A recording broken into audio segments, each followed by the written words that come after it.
Salam sejahtera bagi semua saudara-saudari dalam Tuhan. Di tengah masa pandemi yang berkepanjangan, yang kemungkinan mengauskan iman dan harapan kita, kami dari Yasperin ingin menguatkan anak-anak Allah dengan program Firman Tuhan di tengah pandemi. Dalam keadaan seperti saat ini, kita memerlukan firman Dia yang menopang segala yang ada dengan firman-Nya yang penuh kekuasaan.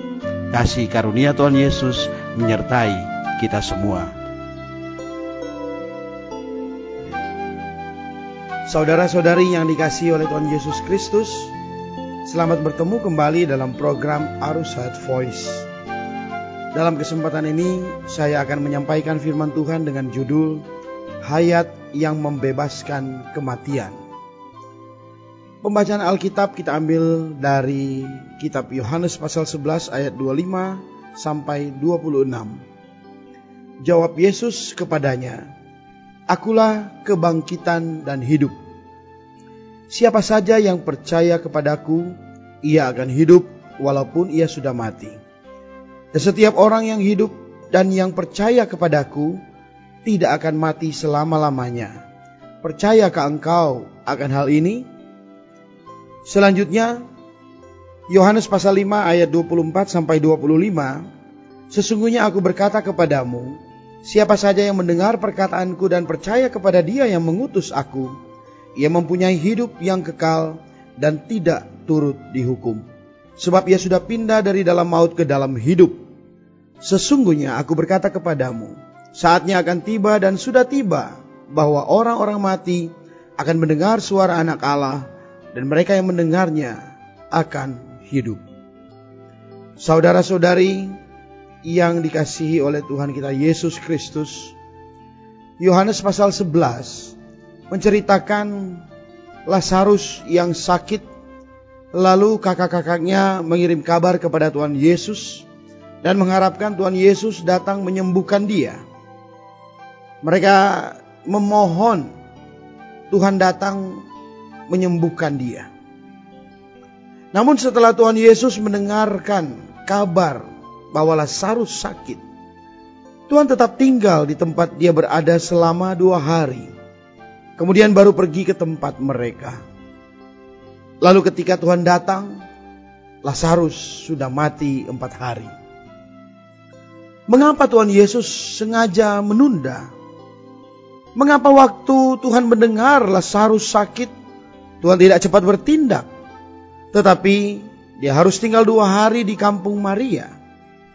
Mengapa Tuhan berbuat demikian? Saudara-saudari yang dikasihi Tuhan kita Yesus Kristus, di dalam Alkitab, segala yang Tuhan kerjakan dan lakukan di atas muka bumi, pasti ada prinsip rohaninya. Bahwa segala sesuatu yang Tuhan kerjakan dan lakukan, pastilah bukan dengan sembarangan atau mau-maunya Tuhan. Tuhan berbuat segala sesuatu, pastilah mempunyai tujuan yang mau Dia singkapkan kepada kita, yang menjadi pembelajaran rohani kita. Saudara-saudari, Tuhan sengaja menunda kedatangannya, bukan karena Dia malas, atau karena Dia letih karena kesibukan melayani. Bukan.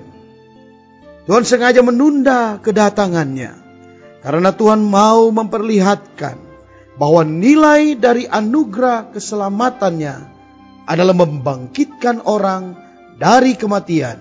Dan kebangkitan itu bukanlah cara-cara manusia atau metode manusia, bahkan opini manusia, seperti Marta dan Maria yang memiliki opininya sendiri. Namun ternyata opini kita justru menjadi penghalang untuk kita mengalami kebangkitan. Kebangkitan adalah diri Tuhan sendiri. Tuhan berkata, Akulah kebangkitan dan hidup, atau hayat. Ini menyatakan bahwa kebangkitan adalah persona Tuhan itu sendiri. Saudara-saudari, mengapa Tuhan tidak menyembuhkan Lazarus pada waktu ia sakit? Karena prinsip penyembuhan adalah prinsip memperbaiki. Apa adanya kita tidak mungkin bisa diperbaiki oleh kekuatan kita. Tuhan membiarkan sampai Lazarus mati. Inilah prinsip anugerah. Prinsip kebangkitan adalah prinsip dilahirkan kembali. Menyembuhkan adalah mengubah keadaan orang itu. Adalah masalah perilaku. Kebangkitan membuat orang mendapatkan hayat. Adalah masalah hayat. Saudara-saudari, begitu seseorang beroleh selamat, hasilnya adalah kebangkitan. Bukan Tuhan yang mengubah kita, melainkan Tuhan yang memberi kita satu hayat, supaya batin kita dihidupkan.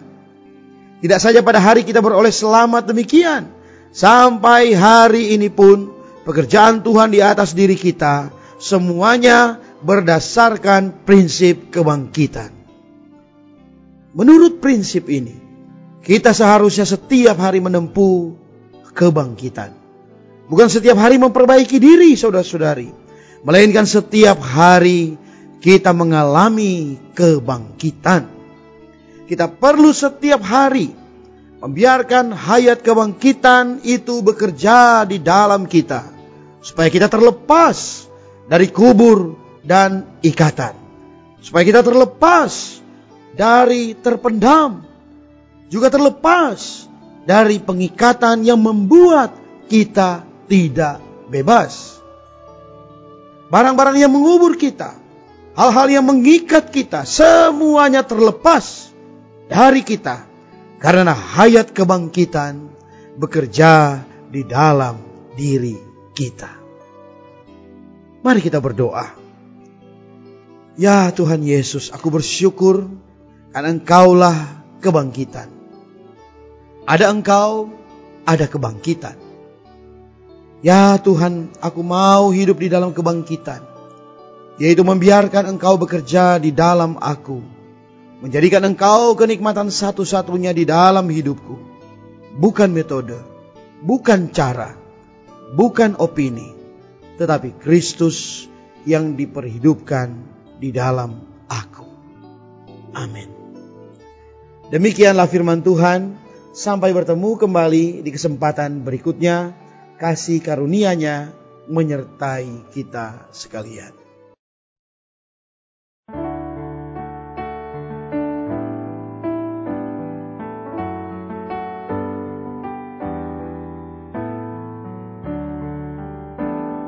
Yesus pengasih jiwa, ku datang keribanmu.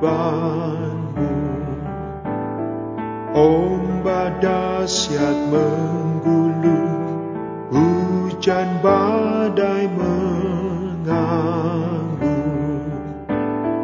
Tuhan sembunyikanku hingga semua badai teduh. Tuhan bimbing tempuhku, terimalah jiwaku. Tiada lain pelindung jiwa, hanya Yesus Tuhanku. Tuhan jangan buangku, hibur hatiku selalu. Padamu ku bersandar, mengharap bantuanmu. Atas jiwa dan raga, harapkan asuhanmu. Tuhan kaulah segalaku, penuhi semua perluku. Ku jatuh Tuhan angkat, ku sakit disembuhkan. Namamu kudus benar, diriku dosa cemar, hatiku jahat belaka, curahkanlah anugerah.